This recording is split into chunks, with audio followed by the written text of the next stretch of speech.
This is Mac OS Ken. The Apple-Google API hits the Beehive state. Epic opens a new front in the Fortnite fight. And Malware built for the M1. It is Thursday, the 18th of February, 2021. I'm Ken Ray, and this is news from Mac OS Ken, brought to you by yours truly and sponsored by Mint Mobile. Cut your wireless bill to just $15 a month at mintmobile.com/macosken. This show is also supported by people like you, patrons through Patreon. Find out more and add your support at patreon.com/macosken. Here is a neat story, the likes of which we've not done in a while. Apple Insider says Utah has launched a contact tracing app based on the Apple-Google exposure notification API. Kind of been a long time coming. In May of 2020, the piece says the Beehive state shunned the Apple-Google framework in favor of Healthy Together, an app made by a social media startup that includes personally identifiable information. The Healthy Together app is still active for Utahns, leaving residents with 2 state-sanctioned contact tracing models. But then, announcing this week's launch, Navina Forsyth, director of Utah's Department of Health Center for Health Data and Informatics, said modeling has produced estimates that if just 15% of a population uses exposure notifications, that, in combination with manual contact tracing, there can be up to a 15% reduction in COVID-19 infections and 11% fewer deaths. A higher percentage of participation can lead to even greater reductions in disease. Okay, but don't you want them using, all this? If you're in Utah and you're rocking an iPhone, you can activate the exposure notifications without an app download. According to Apple Insider, you go to Settings, scroll down to Exposure Notifications, select the option to turn on exposure notifications, select United States, then finally select Utah. If you're rocking an Android phone, hi! Also, you'll need to go to the Google Play Store and download the UT Exposure Notifications app for exposure notifications. Epic Games has opened another front in the Fortnite fight. MarketWatch says the developer and thorn in Apple's side said Wednesday it had filed an antitrust complaint against Apple with the European Commission. According to the report, the complaint alleges that the Cupertino, California-based iPhone maker has not just harmed but completely eliminated competition on the distribution of payments and of apps on its popular App Store with a series of carefully designed anti-competitive restrictions. Apple, of course, says it runs the App Store the way it does to protect the privacy and security of its users. The company also argues that Epic and its ilk get quite a bit for the 30% commission charged by Apple. As with cases in other places, Epic is not seeking damages in the EC suit. It is, however, asking the commission to instate timely and effective remedies. Remember those betas I told you about yesterday? The second-round betas of iOS 14.5, iPadOS 14.5, tvOS 14.5, and watchOS 7.4. They were released to developers on Tuesday. Then, just a day later, Apple Insider said the same set of software was released to public beta testers. So if you want to try unlocking your iPhone while wearing a mask and an Apple Watch, or checking out dual SIM support for 5G, or get a gander at new emoji, public betas are waiting. If you want to get with that program, point your browser to beta.apple.com. A second beta is out to developers for Apple's less mobile hardware. Mac Rumors says the Cupertino company has hit dev types with beta number 2 of macOS Big Sur 11.3.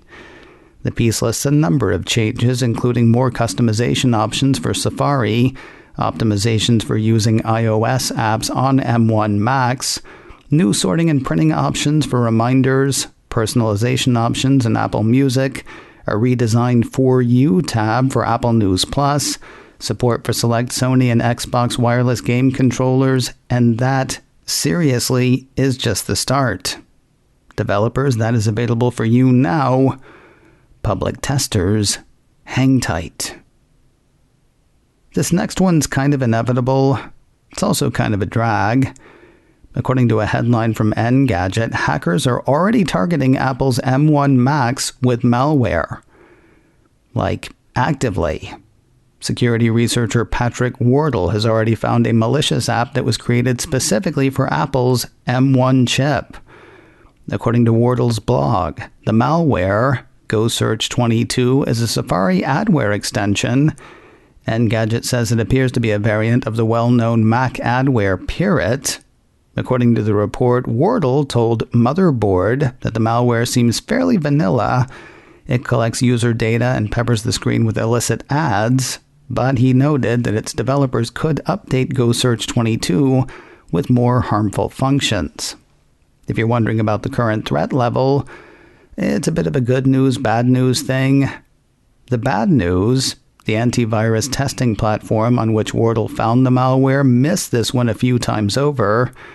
The good news, Engadget says GoSearch22 was signed with an Apple Developer ID in November. However, Apple has revoked the adware certificate, which will make it difficult for users to install.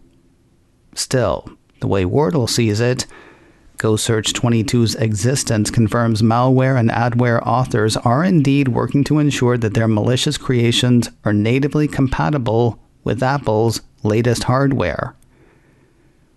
Kind of inevitable, kind of a drag. More news in a moment, but first a word from Mint Mobile, cutting your wireless bill to as little as $15 a month.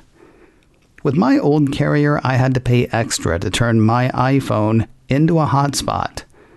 Oh, I was already paying for the data, but they thought using the data for which I was already paying on a different device meant I should pay more. Such is not the case with Mint Mobile. I've used my phone as a hotspot a few times since switching to Mint Mobile. The reliable data I get on my phone has saved me in a pinch on my Mac. But there is a lot more to like about Mint Mobile. Every plan comes with unlimited talk and text, plus high-speed data delivered on the nation's largest 5G network. And it comes with a 7-day money-back guarantee. Really try it out. Make sure it works as well for you as it works for me. If you're not completely satisfied, return it within 7 days for a full refund. To get your new wireless plan for just $15 a month and get the plan shipped to your door for free, go to mintmobile.com/macOSKen. That's MINT, mintmobile.com/macOSKen. Cut your wireless bill to $15 a month at mintmobile.com/macOSKen. An alliance of advertising and marketing firms is getting together to work in Apple's coming ATT world. That's according to a piece from Apple Insider, which says, marketing company Liftoff has announced an education alliance to help companies move to the new system. Alongside other marketing and advertising platforms, Liftoff plans to instruct firms on how to work with Apple to get key advertising data.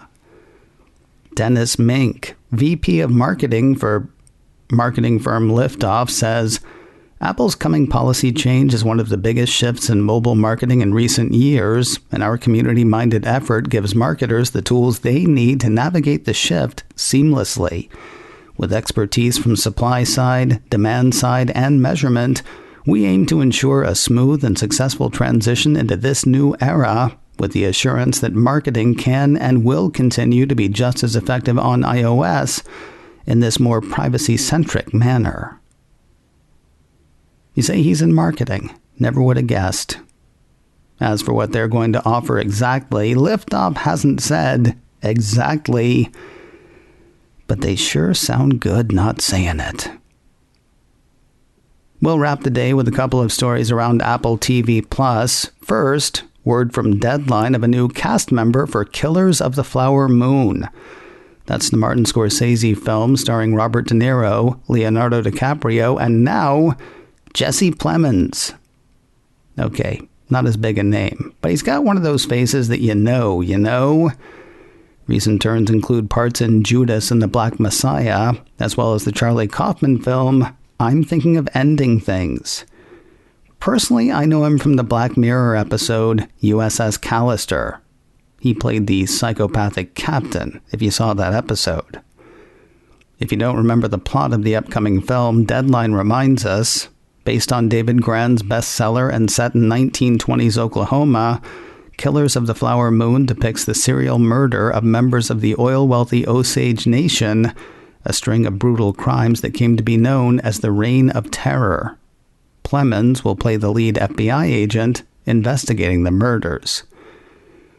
So you might remember the movie from that plot synopsis or from its estimated budget of $200 million. No release date has been set for the film.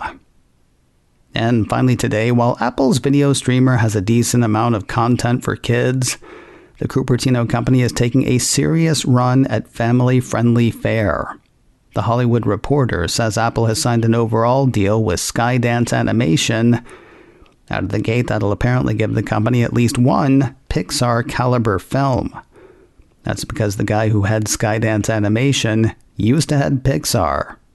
An article I spotted somewhere, and I'm sorry I can't remember where, but an article I spotted somewhere said that early footage from one of the films Apple is getting is classic John Lasseter, or words to that effect. Lasseter was a founding employee at Pixar. He was also chief creative officer for both Pixar and Disney Feature Animation from 2006 until late 2017.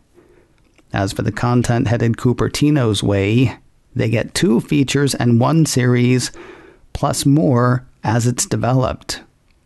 Of the films, THR says Luck centers around the unluckiest girl in the world who, after stumbling upon the never-before-seen world of good and bad luck, must join together with magical creatures to uncover a force more powerful than even luck itself. Spellbound is an animated musical that follows a young girl who sets out to break the spell that has divided her kingdom in two.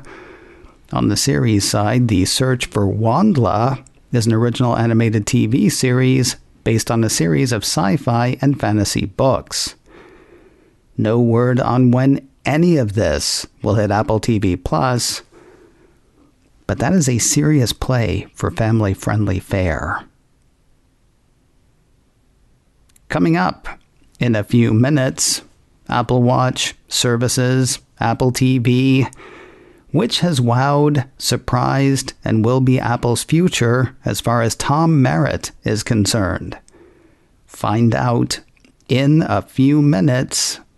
Look for that show and subscribe wherever you get podcasts. macOS Ken Live goes live again this afternoon, 3:30 Pacific, 6:30 Eastern on my YouTube channel, youtube.com/KenRay. Catch it live or on replay there. You can also grab the audio podcast, macOS Ken Live, wherever you get podcasts. macOS Ken, brought to you by me and sponsored by Mint Mobile. Cut your wireless bill to just $15 a month at mintmobile.com/macOSKen. This show is also supported by people like you, patrons through Patreon. Find out more and add your support at patreon.com/macOSKen. Advertising handled by Backbeat Media, online at backbeatmedia.com. You can reach me a couple of ways. Info at macosken.com or call 716-780-4080. Until next time, that is news from macOS Ken. I'm Ken Ray.